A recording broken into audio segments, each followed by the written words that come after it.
নমস্কার বন্ধুরা, আশা করি সবাই ভালো আছেন। আমরাও ভালো আছি। আমাদের বাড়িতে রোজ সকালে 5টার আগে মাছ পৌঁছে যায়, কারণ আমার হাজব্যান্ড তো মাছের ব্যবসা করে। আজকে আমি দেখাচ্ছি আপনাদেরকে কই মাছ কেমন করে কাটতে হয়। অনেকেই কিন্তু মাছ কাটে কিন্তু সঠিক পদ্ধতিটা জানে না। আমি দেখাচ্ছি কই মাছ এবং চিংড়ি মাছ কিভাবে কাটতে হয়। আপনারা দেখতে থাকুন পুরো ভিডিওটা। দেখুন মাছটা, মাছের সাইডে দেখুন এই ছোট ছোট কাঁটাগুলো। মাছ তো খুব হড়হড় করে, মানে নালা থাকে প্রচুর, ওই জন্য একটু ছাই দিয়ে নিয়েছি। ছাই না দিলেও হয়।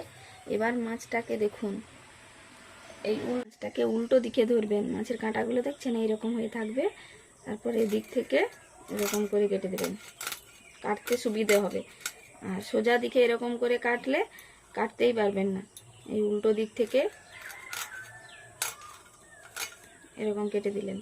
তারপর এইখানে একটা পাখনা আছে, এই পাখনাটা কাটবেন। এইটা কাটার দরকার নেই। এরপর আঁশগুলোকে ছাড়িয়ে নেবেন। এইখানটায়ও প্রচুর আঁশ থাকে। এইবার দেখুন মাছের এই যে ঠোঁটটা, এটা কেটে দিতে হবে। এই ঠোঁটটাকে একদম ভালো করে কেটে দিবেন। তারপর এই যে পাখনাটা আছে, এই পাখনাটাকে এরকম ধরবেন, দিয়ে এরকম টেনে দিবেন। টেনে দিলে দেখবেন এখান থেকে পুরো উঠে গেছে। এই যে এই অংশটাকে একদম উল্টে দিবেন। দেখুন একদম পরিষ্কার হয়ে গেছে। অনেকেই আবার ফুলকো খেতে চায় না, ফুলকোটাকেও টেনে দিবেন। কত সুন্দর পরিষ্কার হয়ে গেছে। এরপরে একটা এরকম কাঠি নেবেন, কারণ এরকম টিপলে পিঠটা বেরাতে চায় না। এই কাঠিটা নিয়ে এরকম করে এখান দিয়ে টেনে বের করে দিবেন। দেখুন এই যে পিঠ, একদম ছোট্ট পিঠ থাকে এটাতে। এই ফাঁকা অংশটা দিয়ে এরকম করে টেনে বের করে দিবেন। দেখুন একদম কি সুন্দরভাবে পরিষ্কার হয়ে গেল। এবারে লেজটাকে কেটে নেবেন। আমার দেখুন এই যে সব মাছগুলো কাটা হয়ে গেছে। এই মাছগুলোর ফুলকোটা টানা হয়নি এখনো। ফুলকোটাকে এরকম করে টেনে দেবেন। দেখুন কত সুন্দরভাবে কাটা হয়ে গেছে। অনেকেই কি করে, এই পাখনাটাকে এরকম করে তুলে না, এদিকে কেটে দেয়, এরকম করে কেটে দেয়। কিন্তু এরকম কাটবেন না, এইরকম করে কাটবেন। মাছটা দেখতেও ভালো লাগবে এবং কোনো আঁশ থাকবে না। এই যে দেখুন এই চিংড়ি মাছ, এই চিংড়ি মাছগুলোও কীভাবে কাটিং করতে হয় দেখুন। এই জায়গাটা কাটবেন। তারপর এই যে চামড়াগুলোকে একদম তুলে দিবেন। দেখলেন একদম পুরো উঠে গেছে।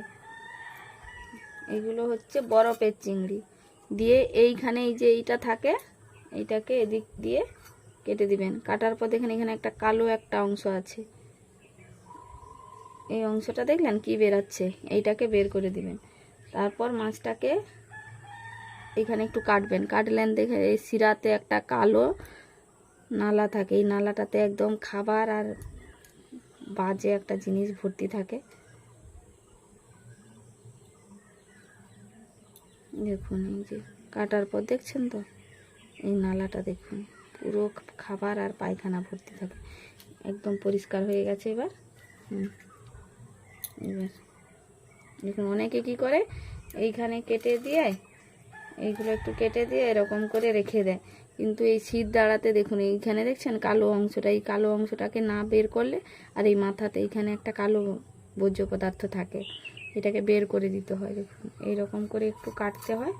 কেটে এখানে দেখুন কালো অংশটা আছে, বটিতে এরকম করলেই সেটা বেরিয়ে যাবে।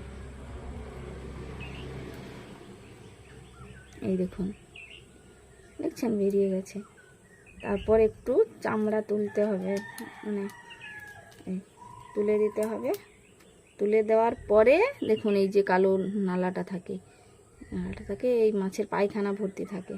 এটাকে একটু এরকম করে কেটে দিবেন। দিলে দেখুন এই যে দেখছেন চিংড়া মাছ বা চিংড়ি মাছ এভাবেই কাটতে হয়। এই দেখুন নালাটা আমরা অনেকেই কি করি, ওটা না কেটে এটা সমেত খেয়ে নিই। বন্ধুরা সব মাছগুলো কেটে নিয়েছি। এই যে এতগুলো খোসা বেরিয়ে গেছে। এটা যদি নদীর জ্যান্ত চিংড়ি হতো তাহলে কিন্তু এত খোসা বেরোতো না।